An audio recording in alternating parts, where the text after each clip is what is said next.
You know, Saurabh Ganguly is a very popular figure and he can work for the young generation in a very good manner. And I want to involve him as a Bengal brand ambassador. आमतौर पर नेताओं को ही दल बदलू माना जाता है, लेकिन इंडियन क्रिकेट टीम के पूर्व कप्तान सौरभ गांगुली ने दल बदली में नेताओं को भी पीछे छोड़ दिया है। क्रिकेट करियर की शुरुआत में वो सीपीआईएम के करीब थे, जिसका उन्होंने काफी फायदा उठाया। कुछ लोग तो यहां तक कहते हैं कि लेफ्ट के साथ करीबी रिश्ते के चलते ही सौरभ गांगुली को इंडियन टीम का कैप्टन बनाया गया था। बंगाल की लेफ्ट फ्रंट सरकार ने उन्हें क्रिकेट एकेडमी शुरू करने के लिए सॉल्ट लेक इलाके में जमीन भी दी थी। इसके बाद दादा बीजेपी के करीब चले गए, जिसने उन्हें बीसीसीआई का प्रेसिडेंट बनवा दिया। बीजेपी ने उन्हें चुनाव में उतरने का ऑफर भी दिया था, लेकिन महाराज इस पर राजी नहीं हुए, जिसके चलते अमित शाह ने उन्हें बीसीसीआई से चलता करवा दिया। अब प्रिंस ऑफ कोलकाता ममता बनर्जी के करीब आ गए हैं। पिछले दिनों वो मुख्यमंत्री ममता बनर्जी के साथ स्पेन गए थे। इस नज़दीकी का फल भी मिलने लगा है। ममता बनर्जी ने सौरभ गांगुली को बंगाल का ब्रांड एम्बेसडर बना दिया है। सौरभ को ये ओहदा देने के लिए ममता बनर्जी ने सुपरस्टार शाहरुख खान की बलि चढ़ाई है। अब तक शाहरुख खान ही बंगाल के ब्रांड एम्बेसडर थे, जिन्हें हटाकर ममता बनर्जी ने सौरभ गांगुली को इस कुर्सी पर बैठा दिया है। पश्चिम बंगाल की मुख्यमंत्री ममता बनर्जी ने 7वें बंगाल ग्लोबल बिजनेस समिट के पहले दिन सौरभ को बंगाल का नया ब्रांड एम्बेसडर बनाने का ऐलान किया। इससे पहले बॉलीवुड सुपरस्टार शाहरुख खान बंगाल के ब्रांड एम्बेसडर थे।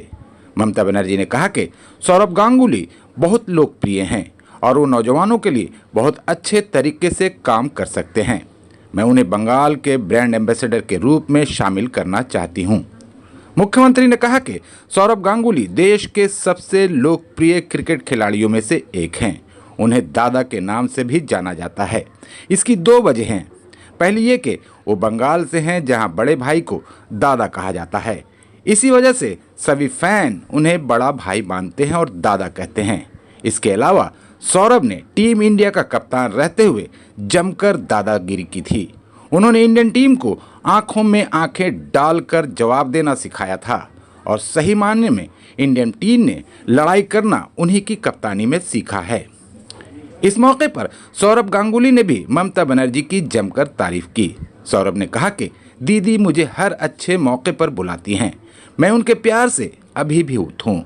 कभी कभी मुझे समझ नहीं आता कि वो मुझे क्यों बुलाती हैं, लेकिन मैं इस सम्मान से अभिभूत हूँ। सौरभ ने कहा कि दीदी छोटी छोटी बातों की जानकारी रखती हैं। वो 1 मिनट में मैसेज का जवाब देती हैं। उन्होंने मुझ पर भरोसा कर एक बड़ी जिम्मेदारी मुझे सौंपी है।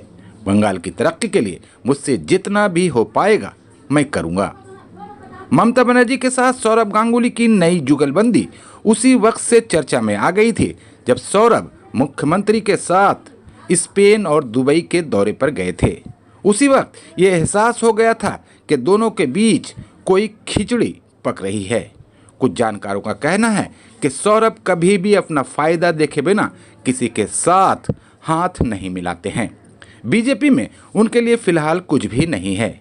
बीजेपी ने उनके सामने सीधे राजनीति में उतरने की शर्त रख दी है, जिसे मानना सौरभ के लिए अभी मुमकिन नहीं है।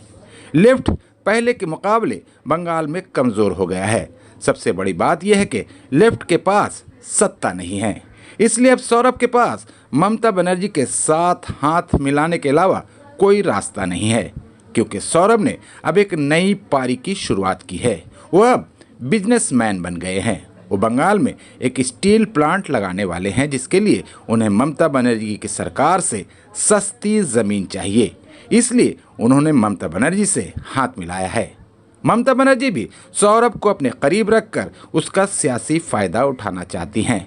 वो ये खतरा कभी भी नहीं उठाना चाहेंगी कि सौरभ आने वाले दिनों में बीजेपी के लिए चुनाव प्रचार करें। ब्रांड एम्बेसडर तो एक मुखौटा है। दरअसल इसके ज़रिए ममता बनर्जी और सौरभ गांगुली दोनों ही अपना अपना फ़ायदा हासिल करना चाहते हैं और उसी के लिए ये जुगलबंदी हुई है। You know, Saurabh Ganguly is a very popular figure and he can work for the young generation in a very good manner. And I want to involve him as a Bengal brand ambassador. May I request him to come over here and to accept it. Don't say no. Always say yes. Because we must be positive.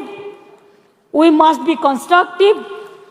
Always think, my handwriting also, always think we are positive, we are strong, our will is strong, our destiny, we don't want any destiny to depend on destiny. We just depend only our soul, we depend our willpower, we depend our activities, we depend the positivity. If you are positive, please see, the narrative will go away and the positive will be the winner for the future of the country. Thank you so much. Jai Hind, Bande Mataram, Jai Bangla.